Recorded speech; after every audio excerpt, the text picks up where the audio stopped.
Bismillahirrahmanirrahim. Dear students, welcome to lecture number 10, ninth Computer Science, chapter number 1. बच्चे, पिछले lecture में हमने कुछ फ्लो चार्ट्स बनाने सीखे थे। आपकी बुक की एग्जाम्पल 1 से लेके 6 तक डिस्कस की थी। आज के लेक्चर में हम एग्जाम्पल नंबर 7 से लेके एग्जाम्पल नंबर 10 तक डिस्कस करेंगे और इसमें मुख्तलिफ बातें सीखेंगे फ्लो चार्ट से मुतल्लिक। तो एग्जाम्पल 7 में कौन सा फ्लो चार्ट है? Draw a flow chart to determine whether a given number is even or odd. अब हमने इस एग्जाम्पल में ये करना है कि फ्लो चार्ट बनाना है और यूजर एक नंबर एंटर करेगा और हमने तायुन ये करना है कि वो नंबर इवन है या ऑड है। तो बच्चे, चंद एक बुनियादी बातें मैं आपको बता दूं। किसी नंबर के बारे में अगर आपने जानना है वो इवन है या ऑड है, तो उस नंबर को आप 2 पे डिवाइड करें। अगर एक नंबर 2 पे कंप्लीटली डिविजिबल हो जाता है या एग्जैक्टली डिविजिबल हो जाता है तो वो नंबर इवन होगा। मसलन 0, 2, 4, 6, 8, 10 सो ऑन, ये इवन नंबर्स। और अगर एक नंबर 2 पे एग्जैक्टली या कंप्लीटली डिविजिबल नहीं है, 2 पे पूरा पूरा तकसीम नहीं होता, तो वो नंबर ऑड होगा। मसलन 1, 3, 5, 7, 9, इस तरह से ये नंबर। अब एक नंबर को दूसरे नंबर पे जब डिवाइड करते हैं, लॉन्ग डिवीजन की फॉर्म में आप लिखें, जैसे मैंने यहाँ पे लिखा है 7 को 2 पे डिवाइड कर रहे हैं, तो 2 जो है ये डिवाइजर कहलाएगा, 7 डिविडेंड कहलाएगा जो अंदर होता है, 3 कोशेंट कहलाएगा और 1 जो बाकी बचा, 2 3 6 और 1 बचा बाकी, तो ये रिमाइंडर कहलाएगा। अब यहाँ पे कुछ एक दो बुनियादी बातें हमने सीखनी थी। वो क्या है कि मॉडुलस ऑपरेटर की हम बात करेंगे यहाँ पे, या मॉडुलू आप पढ़ेंगे। तो मॉडुलस ऑपरेटर के हवाले से मैं बताता हूँ कि मॉडुलस क्या करता है कि एक नंबर को दूसरे नंबर पे डिवाइड करके जो रिमाइंडर होगा हमें वो देगा।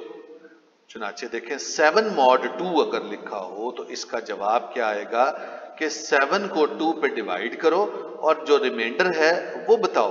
तो 7 mod 2 का जवाब 1 है। आपके सामने ऊपर देखें रिमाइंडर 1 मैंने निकाला, तो 1 इज रिमाइंडर, तो 7 mod 2 ये। तो n mod 2 लिखा हो तो n जो भी नंबर है उसको 2 पे डिवाइड करो। तो इवन नंबर के लिए फिर हमारे पास एक रिलेशन या फार्मूला क्या बन सकता है कि किसी नंबर को चेक करना हो इवन, तो फिर क्या होगा, अगर वो number n mod 2 equal to 0, कि अगर उस नंबर को 2 पे डिवाइड करते हैं और रिमाइंडर 0 आ जाए तो नंबर इवन होगा। दूसरे लफ्जों में फिर वो मुकम्मल तौर पे या कंप्लीटली डिविजिबल होगा 2। और अगर n mod 2 0 ना आए, वो नंबर उसको जब 2 पे डिवाइड करे तो रिमाइंडर 0 ना आए, तो फिर वो नंबर कौन सा होगा, ऑड होगा। अब फ्लो चार्ट की तरफ आते हैं। सबसे पहले क्या हो गया फ्लो चार्ट में, स्टार्ट, फिर हमने इनपुट आउटपुट का सिंबल लगाया और इनपुट किया नंबर एक इनपुट किया और n में हमने लोकेशन पे वो नंबर लेके स्टोर कर लिया। अब हमने रिमाइंडर कैसे मालूम करना है, n लोकेशन पे या n वेरिएबल के अंदर जो वैल्यू स्टोर है या n में जो नंबर आपने उसकी वैल्यू है, नंबर महफूज किया हुआ है, उसको 2 पे डिवाइड करो तो रिमाइंडर आ जाएगा। तो n mod 2 कैलकुलेट करेंगे, रिमाइंडर आ जाएगा। तो रिमाइंडर अगर 0 हो जाएगा, अगर रिमाइंडर 0 हो जाएगा तो वो नंबर फिर क्या होगा, फिर नंबर इवन होगा। अगर रिमाइंडर 0 नहीं होगा तो नंबर ऑड होगा। यहाँ पे ये डिसीजन। तो अब इसके लिए एक मैं एग्जाम्पल के साथ आपको साबित करता हूँ, जरा देखें। फर्ज किया यूजर ने पहला नंबर 7 एंटर किया। अब 7 को 2 पे डिवाइड करें और रिमाइंडर लिखें। तो देखें बेटे 7 mod 2, तो 7 mod 2, 7 को 2 पे डिवाइड किया, रिमाइंडर क्या बना 1। तो बेटे यहां पे देखें रिमाइंडर हमारे पास क्या आ जाएगा, 1 आ जाएगा। ये मैंने इसको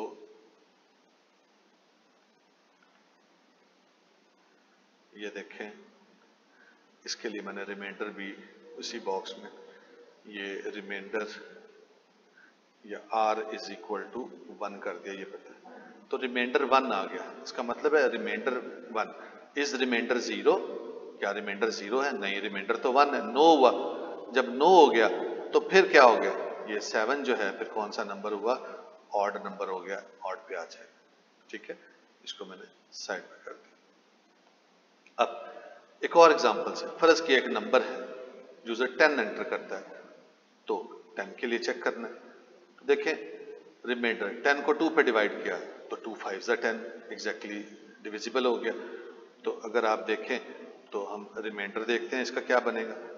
तो इसका रिमाइंडर जो है वो हमारे पास आ गया 10, चूंकि मुकम्मल तौर पे डिवाइड हो गया तो रिमाइंडर आ गया 0। अब यहाँ पे डिसीजन में चेक करें, इज रिमाइंडर 0, बिल्कुल रिमाइंडर 0 आ गया। जब रिमाइंडर 0 आ गया फिर 10 कौन सा नंबर हुआ, 10 हो गया इवन नंबर, और 10 इवन पे आ गया। ये हमारी जरूरत नहीं थी, इसको हम डिलीट करते हैं। अब देखें हमारा फ्लो चार्ट सही काम कर रहा है, उसने ऑड नंबर को ऑड की जगह पे, इवन को इवन की जगह पे हम ले आए, तो ये इंडिकेट कर रहा है कि फ्लो चार्ट भी हमारा ठीक है, हमने सही तौर पे काम किया। अब नेक्स्ट क्वेश्चन देखते हैं वो क्या है। नेक्स्ट क्वेश्चन पे आए तो ये देखें, flow chart to find largest of 3 unequal numbers when numbers are given as input. ये एग्जांपल 8 है। बेटे ये मेथड जो है इसमें 2 मेथड से आपकी बुक में किया गया, दोनों मेथड मैं एक्सप्लेन करूंगा, क्योंकि एक एक्टिविटी में उन्होंने इन दोनों मेथड्स का कंपैरिजन पूछा है कौन सा बेहतर है। तो जब वो आप एक्टिविटी को सॉल्व करेंगे तो मेथड जब आपने किए होंगे तो आप आसानी से उसको जवाब देने के काबिल होंगे। तो अब जरा देखें इसमें काम करने का तरीकाकार क्या है। अब 3 अनइक्वल नंबर्स लेने हैं, इक्वल नंबर्स नहीं लेने। इसमें से कोई से 2 नंबर इक्वल नहीं हो सकते या तीनों इक्वल नहीं हो सकते, उसके लिए फ्लो चार्ट हमारा उस तौर पे काम नहीं करेगा। तीनों मुख्तलिफ नंबर होंगे और आपस में बराबर भी नहीं होंगे। तो सबसे पहले फ्लो चार्ट में स्टार्ट आया, 3 नंबर्स इनपुट किए, पहला नंबर n1 में स्टोर किया, दूसरा n2 में, तीसरा n3 में। उसके बाद जो n1 नंबर था पहले नंबर को लार्ज के बराबर रखा, उसके बाद फिर दूसरे नंबर के साथ कंपेयर किया लार्ज को, क्या दूसरा नंबर लार्ज से बड़ा है, अगर यस हो गया तो लार्ज में दूसरा नंबर आ जाएगा, नो हुआ तो लार्ज में वही नंबर है। फिर तीसरे नंबर के साथ हमने कंपेयर करना है, क्या n3 तीसरा नंबर लार्ज से बड़ा है, अगर तीसरा नंबर लार्ज से बड़ा है यस के केस में लार्ज में तीसरा नंबर आ जाएगा, नो के केस में फिर लार्ज ऑलरेडी उसमें जो वैल्यू वही रहेगी और लार्ज को हमने प्रिंट कर दिया। यहाँ पे देखें डायमंड शेप डिसीजन को इंडिकेट कर रहा है और ये पैरेललोग्राम शेप इनपुट आउटपुट को इंडिकेट कर रहा है और ये प्रोसेस है। अब एक एग्जांपल लेते हैं और एग्जांपल की मदद से इसको समझने की कोशिश करते हैं। फर्ज किया यूजर ने 3 नंबर एंटर किए, n1, n2 और n3। पहला नंबर उसने 7 एंटर किया, दूसरा उसने 5 एंटर किया, तीसरा नंबर उसने 10 एंटर किया। अब सबसे पहला मरहला n1 is equal to large, large को n1 के बराबर रखा। अब जरा देखें n1 में क्या था, 7 था, तो लार्ज को हमने 7 कर दिया। अब लार्ज के अंदर 7 आ गया, अब ये देखें ये लार्ज में 7 आ गया। अब हमने कंपेयर करना है n2 के साथ, इसकी जरूरत नहीं है, इसको मैंने भी साइड पे कर दिया। अब देखें n2 के साथ कंपेयर किया, n2 ग्रेटर देन लार्ज, क्या n2 लार्ज से बड़ा है, देखें 5 क्या 7 से बड़ा है, नो 5 7 से बड़ा नहीं है। नो के केस में फिर क्या हो जाएगा, हम आगे मूव कर जाएंगे अगले डिसीजन पे। अब लार्ज को हमने कंपेयर करना है, इसकी भी जरूरत नहीं है, इसको भी मैंने साइड पे कर दिया। अब तीसरा नंबर n3, n3 को हमने लिया, n3 ग्रेटर देन लार्ज, क्या n3 लार्ज से बड़ा है, तो देखें n3 में 10 था, 10 7 से बड़ा है, बिल्कुल यस हो गया। जब 10 7 से बड़ा है तो फिर हमने यहाँ पे ये क्या प्रोसेस करना है, जो 10 की वैल्यू n3 को लार्ज की वैल्यू दे दें। n3 में 10 है तो लार्ज में फिर अब क्या आ जाएगा, 10 आ जाएगा। ठीक है, इसकी अब हमें जरूरत नहीं है, इसको हमने साइड पे कर लिया। अब जरा देखें लार्ज के अंदर 10 आ गया, फिर फर्दर क्या देखें, यहां से फिर हमने यहाँ पे मूव करना है कि प्रिंट कर दो लार्ज को। लार्ज को प्रिंट करेंगे तो देखें लार्ज के अंदर 10 आ गया। 3 नंबर हमने लिए थे, 5 10 और 7, 7 5 और 10 ये 3 नंबर लिए थे। इन तीनों में से देखने से ही सबसे पता चल रहा है कि सबसे बड़ा नंबर 10 था, तो इसलिए देखें हमारा जवाब भी बिल्कुल लार्ज में 10 आ गया और एंड हो गया, फ्लो चार्ट हमारा मुकम्मल हो गया। देखिए फ्लो चार्ट इस बात से इंडिकेशन है कि हमारा फ्लो चार्ट बिल्कुल दुरुस्त बना हुआ है, इसमें कोई किसी किस्म का इशू नहीं। इसी फ्लो चार्ट का अब दूसरा मेथड, यही नंबर लेके दूसरा मेथड हम अप्लाई करते हैं और उसमें लार्जेस्ट ऑफ 3 अनइक्वल नंबर्स के लिए हम काम करते हैं। तो इसमें तरीकाकार क्या है, सबसे पहले स्टार्ट आया और हमने 3 नंबर्स इनपुट किए, ए, बी और सी। पहला नंबर हमने ए के अंदर स्टोर किया, दूसरा बी के अंदर, तीसरा सी के अंदर। इसमें तरीकाकार ये है हमने कि कोई से 2 नंबर्स को पहले कंपेयर करेंगे और उनमें से जो लार्जेस्ट नंबर आएगा उसको लार्जर आएगा उसको तीसरे नंबर के साथ कंपेयर करेंगे। इससे ये होगा कि हमारे पास सबसे बड़ा नंबर आ जाएगा। पहले 2 नंबर कंपेयर किए, उसमें से जो बड़ा है उसको तीसरे के साथ कंपेयर किया और फिर हमने सबसे बड़ा मालूम कर लिया। तो यहाँ पे देखें, मैंने तरतीब से पहले 3 नंबर इनपुट किए, ए, बी और सी। पहला नंबर जो है पहले हमने तरतीब से ही 2 नंबर ले लिए, ए और बी। तो डिसीजन हमने क्या करना है, is A greater than B, क्या ए बी से बड़ा है? ये देखें, ठीक, ए बी से बड़ा अगर यस है तो फिर सबसे बड़ा कौन सा हुआ? ए। फिर ए को सी के साथ कंपेयर किया, क्या ए सी से बड़ा है? अगर यस हुआ तो सबसे बड़ा ए, वरना फिर कौन सा बड़ा हुआ? सी। तो सबसे बड़ा नंबर सी, ये कंपेयर हो गया और ये सबसे बड़ा हमें पता चल गया कि सी है। और इसके बाद ए ग्रेटर देन बी, इसी पे वापस आए, देखें अगर ए बी से बड़ा नहीं है तो फिर बी बड़ा हुआ। अब बी को सी के साथ कंपेयर किया तीसरे नंबर के साथ, बी सी से बड़ा है तो सबसे बड़ा बी हुआ। अगर बी सी से बड़ा नहीं है तो फिर सबसे बड़ा कौन सा हुआ? सी हुआ, तो सी प्रिंट हो जाएगा।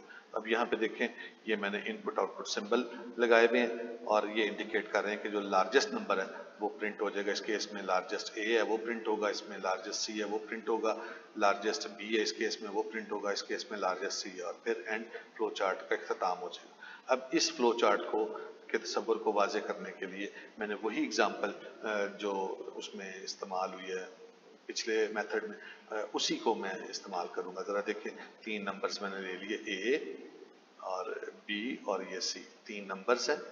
अब इन 3 नंबर्स को मैं कंपेयर करता हूँ। यूजर ने पहला नंबर एंटर किया 7, वो ए के अंदर आपने स्टोर कर लिया, दूसरा बी के अंदर 5, तीसरा सी के अंदर 10। ये ए बी सी बेटे वेरिएबल्स हैं और वेरिएबल्स नेम्ड मेमोरी लोकेशंस होती हैं। कंप्यूटर में जब आपने काम करना होता है तो जो चीज़ें आपने स्टोर करनी होती है वो मेमोरी में स्टोर करनी होती है। तो वेरिएबल्स मेमोरी लोकेशंस को कोई नाम दे दिया जाता है और फिर उस नाम की मदद से आप आसानी से उस लोकेशन तक रसाई हासिल कर लेते हैं और अपनी जो भी आपने चीज़ स्टोर करनी है वहाँ पे स्टोर कर सकते हैं। उसको वहाँ से हासिल करना, रिट्रीव करना है तो रिट्रीव कर सकते हैं। तो ये फ़ायदा होता है मेमोरी लोकेशन को नाम देने का कि रसाई आसानी हो जाती है मेमोरी लोकेशन तक। सबसे पहले आप देखें, 3 नंबर, ए में 7, बी में 5 और सी में 10। अब देखें ए ग्रेटर देन बी, ये देखें ए हो गया और ये बी हो गया। अब इनको कंपेयर करें, ए ग्रेटर देन बी, क्या ए बी से बड़ा है? जी दुरुस्त, 7 5 से बड़ा है, 7 इज ग्रेटर देन 5, ट्रू हो गया। तो ट्रू के केस में हम ये देखें ए को यहाँ पे ले आए। अब बी की हमें जरूरत नहीं है, बी का खत्म हो गया, यहाँ पे इसको मैंने साइड पे कर दिया। अब देखिए ए को अब तीसरे के साथ कंपेयर करना, तीसरा क्या है? सी। देखिए ये देखिए, अब ए ग्रेटर देन सी, क्या ए सी से बड़ा है? नो। क्यों? क्योंकि ए में 7 है, सी में 10 है, 7 ग्रेटर नहीं है 10 से, 7 इज नॉट ग्रेटर देन 10, 7 10 से बड़ा नहीं है। ये कंडीशन क्या हो गई? फॉल्स हो गई। जब ये कंडीशन फॉल्स हो गई तो फिर नो के केस में यहाँ पे आ गया और print largest number is C. ये देखें लार्जेस्ट सी हो गया। ये हमारे लिए अभी बेमकसद है, इसको हमने साइड में कर दिया। तो अब देखें हमारे फ्लो चार्ट में जो सबसे बड़ा नंबर था दुरुस्त तौर पे निकाल दिया। इसी तरह से मजीद नंबर्स लेके आप बाकी पॉसिबिलिटीज़ को भी चेक कर सकते हैं। इंशाल्लाह आपके रिजल्ट्स बिल्कुल ठीक निकलेंगे क्योंकि फ्लो चार्ट बिल्कुल दुरुस्त बना हुआ है। इंशाल्लाह कोई इशू नहीं होगा। हाँ, अगर कोई रिजल्ट सही ना आए तो आप ये चेक करें कि क्या आप सही तौर पे लॉजिक को फॉलो कर रहे हैं या नहीं, कंपैरिजन सही कर रहे हैं या नहीं, तो आपको अपनी मिस्टेक का फिर पता चल जाएगा और इंशाल्लाह कोई इशू नहीं होगा। जब सबसे बड़ा नंबर निकाल लिया उसके बाद एंड आ गया, फ्लो चार्ट का इख्तिताम हो गया। इसके बाद अब देखें एग्जांपल नंबर 9। अब एक फ्लो चार्ट हमने बनाना है और ग्रेड मालूम करना है बच्चे को कि उसका ग्रेड क्या आता है। तो ग्रेड उसका मालूम करके ग्रेड डिस्प्ले करना है, जबकि हमारा जो फ्लो चार्ट है उसमें ये हो कि उसे हम देते हैं कि बच्चे ने कितने नंबर लिए सब्जेक्ट में, हासिल करदा नंबर, और टोटल मार्क्स वो देते हैं इनपुट के तौर पे, और फिर परसेंटेज की बुनियाद पे उसका ग्रेड मालूम करते हैं। सबसे पहले स्टार्ट आया, अब देखें इनपुट ऑब्टेन्ड मार्क्स और टोटल मार्क्स ये दोनों हमने इनपुट करने के, बच्चे ने कितने नंबर हासिल किए और टोटल मार्क्स कितने थे। फर्ज किया पहले केस में ये हुआ कि बच्चे ने 97 मार्क्स हासिल किए और टोटल मार्क्स थे 100। तो जब 97 मार्क्स हासिल किए, टोटल मार्क्स थे 100, तो परसेंटेज फिर क्या हो गई 97%। ये देखिए ये 97% आ गई। अब परसेंटेज मालूम कर ली। अब परसेंटेज के लिए मुख्तलिफ जो शेल्फ्स हैं वो कैसे बनाई है कि किस किस तरह से ग्रेड हम असाइन करेंगे। अगर परसेंटेज 80 से ज्यादा है तो ग्रेड होगा A+, और परसेंटेज अगर 70 से ज्यादा है और 80 तक हो, 70 से ग्रेटर लेकिन 80 तक आए तो ग्रेड A होगा। फिर परसेंटेज 60 से ज्यादा हो और 70 तक हो तो ग्रेड उसका B हो जाएगा। उसके बाद फिर ये ग्रेड का जो भी फार्मूला क्राइटेरिया आपकी बुक में दिया गया उसके मुताबिक जो है ये बना। अगर परसेंटेज 50 से ज्यादा हो और 60 तक हो, 50 इसमें इंक्लूडेड नहीं है ये याद रहे, और 50 से ज्यादा हो और 60 तक हो तो ग्रेड C होगा। परसेंटेज अगर 40 से ज्यादा हो और 50 तक हो तो ग्रेड D होगा। परसेंटेज 33 से ज्यादा और 40 तक हो ग्रेड E होगा। और अगर परसेंटेज 33 तक हो तो ग्रेड F होगा। ठीक है, अगर आपने बोर्ड का क्राइटेरिया सामने रखना है 33% वाला तो फिर लेस यहाँ पे ग्रेटर देन 32 आप कर दें 33 की जगह पे, तो बोर्ड का क्राइटेरिया आ जाएगा 33% वाला, या इक्वल टू 33 और कंडीशन में एंड लगा के लेस देन कर दें, अप टू 40 कर दें। तो जैसे भी आप इसको करना चाहते हैं वो कर दें, तो उसके मुताबिक आप अपना जो ग्रेड है उसकी शेल्फ उसको सेट कर सकते हैं। लेकिन जो आपकी बुक में दिया गया उसके मुताबिक मैंने इस फ्लो चार्ट को देखा और उसके मुताबिक जो ग्रेड बनता था वो मैंने असाइन कर दिया। अच्छा, अब ये चीज इसको चेक करने के लिए हम क्या करेंगे। फर्ज किया बच्चे ने 97 मार्क्स लिए, टोटल मार्क्स हैं 100, ये उसने इनपुट किए, ऑब्टेन्ड मार्क्स उसके कितने हो गए 97, टोटल मार्क्स 100। तो परसेंटेज फिर उसकी क्या होगी। परसेंटेज निकालने के लिए तरीकाकार जो फार्मूला है कि ऑब्टेन्ड मार्क्स को टोटल मार्क्स पे डिवाइड करते हैं और 100 से मल्टीप्लाई कर देते हैं, परसेंटेज आ चुनाचे 97 डिवाइडेड बाय 100 मल्टीप्लाइड बाय 100, तो ये 97% बन गया। तो अब 97 के परसेंट के हिसाब से हमने ग्रेड देखते हैं। तो अब जरा देखें यहाँ पे आया परसेंटेज। अब परसेंटेज ग्रेटर देन 80, अब देखिए परसेंटेज 80% से ज्यादा है। यस, 80% से जब ज्यादा होगा तो फिर ग्रेड कौन सा हो जाएगा, यहाँ पे देखिए इसके लिए ग्रेड A+ ग्रेड हो जाएगा। ठीक है, तो इसको अगर मैं 97% अगर इक्वल करके यहाँ पे मैं लिख देता हूँ A+, अब ये देखें इसके लिए ग्रेड A+ हो गया 97 में, और ये देखिए कंडीशन के मुताबिक ट्रू हो गया, A+ ग्रेड। फ्लो चार्ट ने सही काम किया। अब दूसरे केस में हम देखते हैं। फर्ज किया बच्चे ने 63 मार्क्स लिए, टोटल मार्क्स थे 100, तो फिर परसेंटेज क्या निकली 63 डिवाइडेड बाय 100 मल्टीप्लाइड बाय 100, तो ये 63% आया। अब हमने चेक करना है क्या परसेंटेज 80 से ग्रेटर है, नो, यहाँ पे आ गया। परसेंटेज 70 से ग्रेटर है, नो, यहाँ पे आ गया।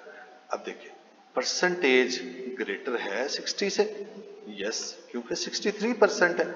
तो जब परसेंटेज 60 से ग्रेटर है तो फिर ग्रेड कौन सा हुआ, ग्रेड हो गया इसका B।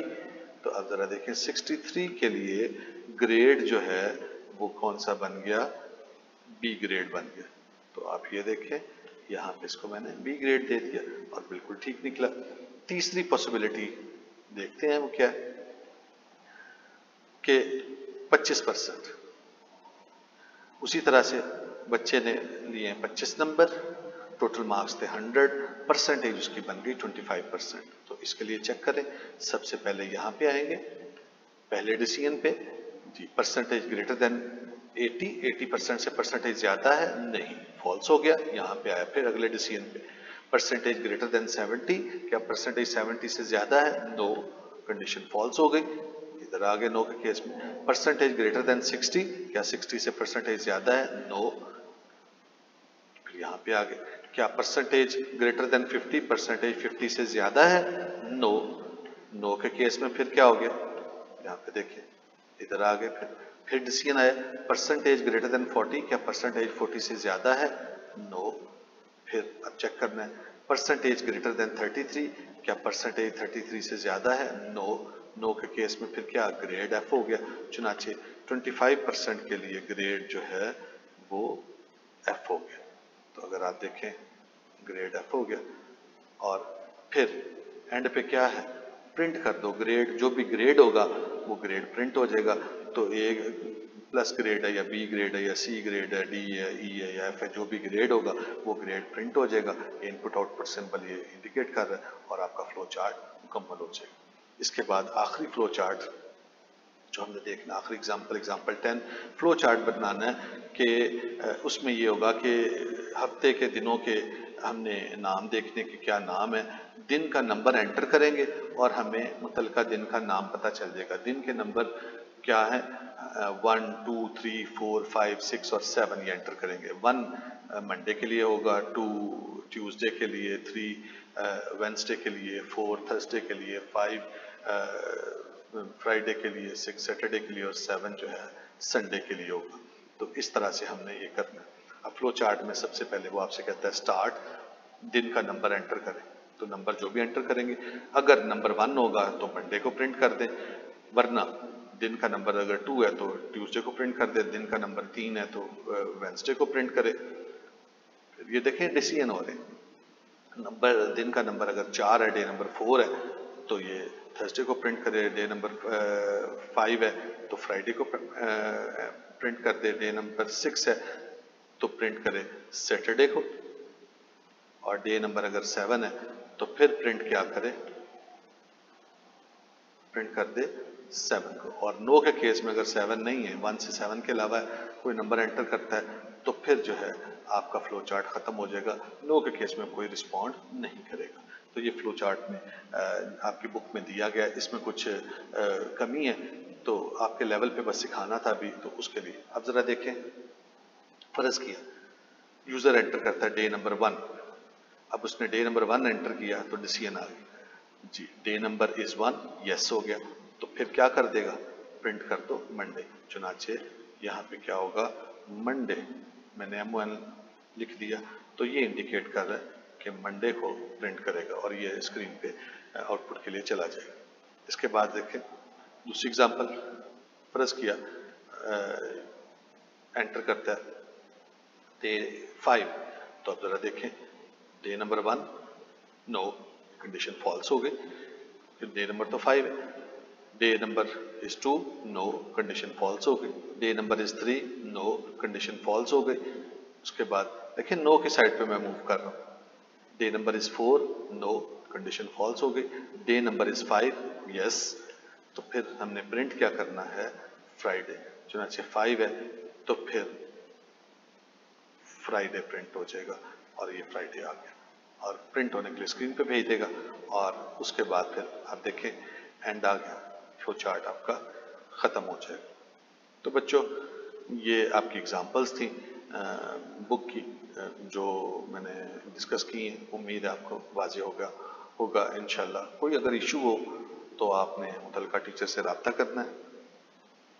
मज़ीद बच्चे ये कि फ़्लो चार्ट के सिंबल्स को बड़े ध्यान से बनाना है और डिसीजन में कहाँ पे यस लिखना है, कहाँ पे नो लिखना है, डिसीजन के अंदर क्या लिखना है। फ्लो लाइंस को सिंबल्स के साथ कनेक्ट करके अच्छी तरह से आपने इस्तेमाल करना है। और अगर सिंबल सही तौर पे ड्रॉ नहीं करेंगे, जहाँ पे प्रोसेस की ज़रूरत है वहाँ पे प्रोसेस का सिंबल बनाना है। जहाँ पे इनपुट आउटपुट ले रहे हैं वहाँ पे इनपुट आउटपुट का सिंबल आएगा। जहाँ पे डिसीजन ले रहे हैं डायमंड शेप आएगी और जहाँ पे इख्तिताम हो रहा है वहाँ पे टर्मिनल आएगा। तो हर एक सिंबल का एक अपना मकसद और उसका इस्तेमाल है। अगर आप उसको उसकी जगह पे प्रॉपर इस्तेमाल नहीं करेंगे, सही तौर पे उसका इस्तेमाल अगर नहीं होगा तो फिर आपका फ्लो चार्ट गलत हो जाएगा। तो अक्सर ये देखने में आया कि बच्चे इसको इस्तेमाल करने में गलती करते हैं, जिसकी वजह से फ्लो चार्ट गलत हो गया जाता है। उम्मीद है आपको सारी बात वाज़ेह होगी। अल्लाह हाफ़िज़।